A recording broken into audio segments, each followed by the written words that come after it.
নতুন ফসলের চারা গাছ বাই আর্টিস্ট মোহাম্মদ শাহাবুদ্দিন।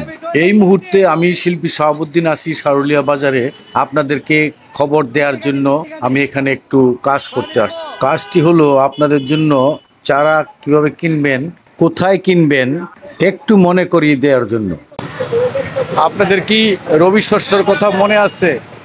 শীতে যে ফসলগুলো সবজিগুলো আপনারা ফলান সেগুলোর কথা মনে আছে?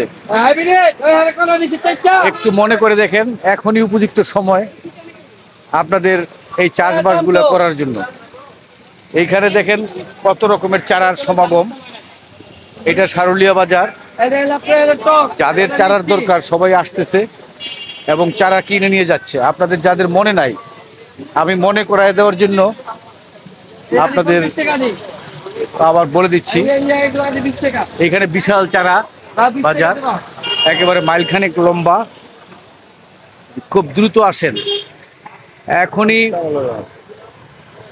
বাড়ির আঙ্গিনা জমি পালানগুলা রেডি করে এই সমস্ত চারা গাছ দিয়ে দেন। এই যে সব শ্রেণীর মানুষ, এখন শিক্ষিত শ্রেণী আরো বেশি আসে চারা কিনতে। দ্রুত আসেন। ওই দেখেন, ওই যে ওনার হাতে চারা, এই যে চারা, এই যে ওনাদের হাতে চারা, এই যে বেচা কিনা হচ্ছে।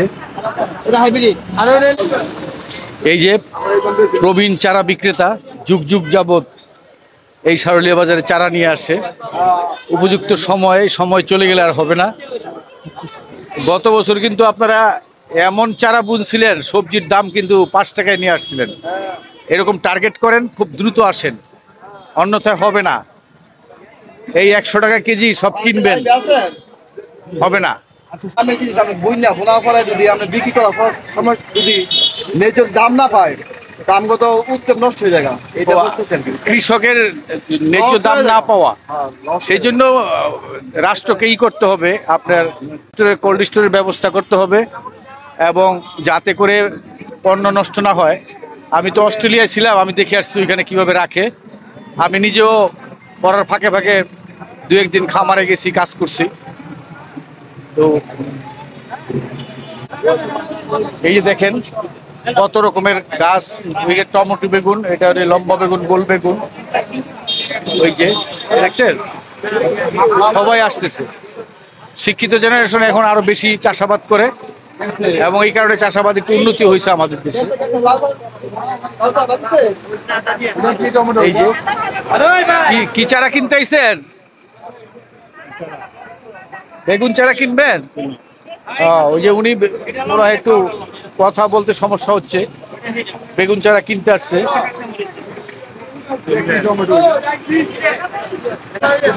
এই যে দেখেন, কথাটা কি মনে আছে আমার? আগে আপনাদেরকে বলছি, এই চাষাবাদ কিন্তু আবিষ্কার করছে মিশরের মেয়েরা, যার জন্যই দেখেন সব মেয়ে মানুষরাও বাজারে এসে পড়ছে, ঝাঁপায়া পড়ছে। কারণ আমার আগের ফুটেজগুলো থেকে তারা জানছে যে মেয়েরা চাষাবাদ আবিষ্কার করছে। এই যে চারার দোকানগুলোর পরেই এই যে বীজের দোকান। এখন চারাও কিনবেন, আবার কিছু নিজেরাও এই যে বীজ, দেখেন কত রকমের বীজ, সমস্ত কিছুর বীজ পাবেন এখানে। সমস্ত সবজি যেগুলো শীতকালে হয় সব বীজ এখানে আছে। এবং এখানে আসলে শীতের পরে যেগুলো হয়, ধরেন কি বলবো, গরমের দিনে হয়, সেইগুলো এখানে পাবেন।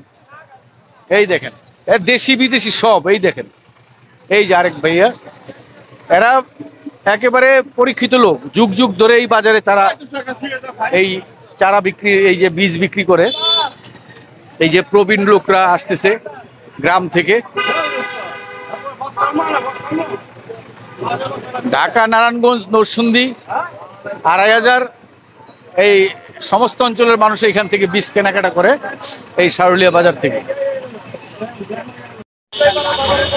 এই যে মুন্সিগঞ্জের এই যে লোকটা এখানে যে বিক্রি করে, এক সময় সে সুস্থ ছিল, এখন তার পা নাকি অসুস্থ। তারপরে এই যে আপনাদের সেবা করার জন্য এই যে কষ্ট করে এই দেখেন, এই বোঝাবালি নিয়ে, এই বিচি নিয়ে এই যে সারুলিয়া বাজারে এসে বসে আছে। তাহলে আপনারা দেরি করেন না, দ্রুত আসেন। আইসা এই যে দেখেন, এই যে বিদেশি বিদেশি জাত, দেশি জাত, ওই যে দেখেন লাউ বিচি, হ্যাঁ সব এখানে কোনো বিচির অভাব নাই। জনে জনে নিয়ে যাচ্ছে, আপনারা কোনো দেরি করেন না, মনে করাই দিলাম আইসা পড়েন প্রতি বৃহস্পতিবার এখানে।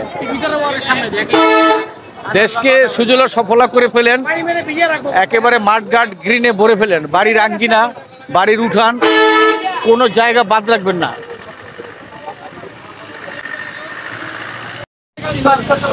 শুধু শীতের ফসল না, এখানে দেখবেন যে এই যে ধরেন এই যে পেঁপে চারা, এইটা ধরেন আপনি এই সারা বছরই হইলে একবার কয়েক বছর খাইতে পারে। এই যে এখানে দেখেন 12 মাসের আপনার মরিচের চারা, এটা একবার বুনবেন তো বছর ভরে হবে, এবং 12 মাস না, এই মরিচের চারাও 2-3 বছর বাঁচছে। তারপর ওই যে দেখেন ওই যে এইখানে, এই যে এখানে ভূত মরিচ, কামরাঙ্গা মরিচ যেটাই বলেন যে এলাকায়, এইটা একবার বুনলে কয়েক বছর। প্রচারের জন্য স্পন্সর নেওয়া হয়নি। ধন্যবাদ।